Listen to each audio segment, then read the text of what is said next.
വാർത്തകളിലേക്ക് ബാർകോഴ ആരോപണത്തിൽ കേസെടുക്കാതെ പ്രാഥമിക അന്വേഷണം അവസാനിപ്പിക്കാൻ ഒരുങ്ങി ക്രൈംബ്രാഞ്ച്. വിവാദ ശബ്ദരേഖ പുറത്തു വന്നതിന് പിന്നിൽ ഗൂഢാലോചനയുണ്ടെന്ന് തെളിയിക്കാൻ ആകാത്ത സാഹചര്യത്തിലാണ് നീക്കം. മദ്യനയത്തെ സ്വാധീനിക്കാൻ കോഴ നൽകിയെന്നതിനും അന്വേഷണ സംഘത്തിന് തെളിവുകൾ ലഭിച്ചിട്ടില്ല. വിവരങ്ങളുമായി അലമീൻ, കേസെടുക്കേണ്ടതില്ല എന്നാണോ? എം പി രാജേഷിൻ്റെ പരാതി ആയിരിക്കുമല്ലോ സ്വാഭാവികമായും ക്രൈംബ്രാഞ്ച് അന്വേഷിക്കുന്നുണ്ടാവുക.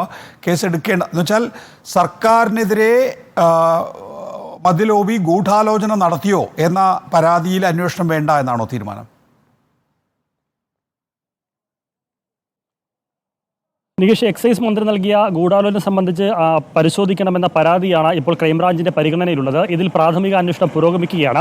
പക്ഷേ ഇതിലേതെങ്കിലും തരത്തിൽ കേസെടുക്കുന്നതിന് കാമ്പുള്ള തെളിവുകളോ സാക്ഷിമൊഴികളോ അന്വേഷണ സംഘത്തിന് ഇതുവരെ ലഭിച്ചിട്ടില്ല. ആദ്യം അന്വേഷണ സംഘം പരിശോധിച്ചത് ഈ പണപ്പിരിവ് അത് മദ്യനയത്തെ സ്വാധീനിക്കുന്നതിന് കോഴ നൽകുന്നതിന് വേണ്ടിയായിരുന്നോ എന്നുള്ളതായിരുന്നു. എന്നാൽ അതിനെ സാധൂകരിക്കുന്ന ഒരു തെളിവുകളും ലഭിച്ചിട്ടില്ല. ആരും അത്ര മൊഴി നൽകിയതുമില്ല. പിന്നീട് അന്വേഷണ സംഘം ശ്രദ്ധ കേന്ദ്രീകരിച്ചത് ബാറുടമകൾ ഒന്നടങ്കം പറഞ്ഞത് അസോസിയേഷന്റെ ആസ്ഥാന മന്ദിരത്തിന് വേണ്ടി പണപ്പിരിവ് നടന്നു എന്നുള്ളതായിരുന്നു. അങ്ങനെ നടന്ന പണപ്പിരിവിനെ അനിമോൻ ബോധപൂർവം കോഴ നൽകാനെന്ന പേരിൽ ഒരു ശബ്ദരേഖ അത് ബോധപൂർവം മറ്റെന്തെങ്കിലും ലക്ഷ്യത്തോടു കൂടി തയ്യാറാക്കിയതാണോ?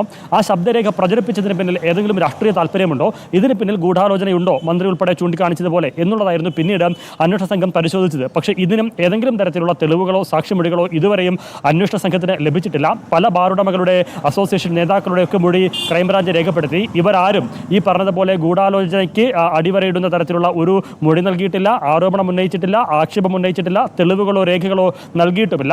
അതുകൊണ്ട് തന്നെ ഈ വിഷയത്തിൽ കോഴയ്ക്ക് വേണ്ടി പിരിവ് നൽകിയിട്ടില്ല എന്നൊരു നിഗമനത്തിലേക്ക് നേരത്തെ തന്നെ അന്വേഷണ സംഘം എത്തിയിരുന്നു. ഇപ്പോൾ ഇതിന് പിന്നിൽ ഗൂഢാലോചന ഇല്ല എന്നൊരു നിഗമനത്തിലാണ് ഇപ്പോൾ അന്വേഷണ സംഘമുള്ളത്. അതുകൊണ്ട് തന്നെ വൈകാതെ ഈ പ്രാഥമിക അന്വേഷണ റിപ്പോർട്ട് ക്രൈംബ്രാഞ്ച് മേധാവിക്ക് സമർപ്പിക്കുകയും ചെയ്യും. ഏതെങ്കിലും തരത്തിൽ കേസെടുക്കാൻ തക്ക വിധത്തിലുള്ള കാമ്പും കഴമ്പും തെളിവും ഇല്ല എന്ന് ചൂണ്ടിക്കാണിച്ചുകൊണ്ടായിരിക്കും ഈ റിപ്പോർട്ട് നൽകുക. ഇപ്പോൾ അന്വേഷണ സംഘം കാത്തിരിക്കുന്നത് ഈ അസോസിയേഷന്റെ ബാങ്ക് അക്കൗണ്ട് ഡീറ്റെയിൽസ് ആവശ്യപ്പെട്ടിട്ടുണ്ട് ബാറുടമകളോട്.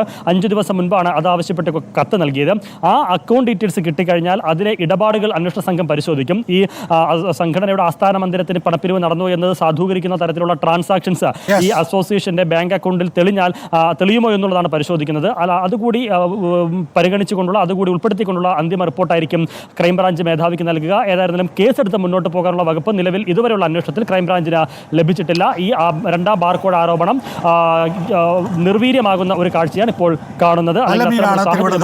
വിശദാംശങ്ങൾ നൽകുന്നത്.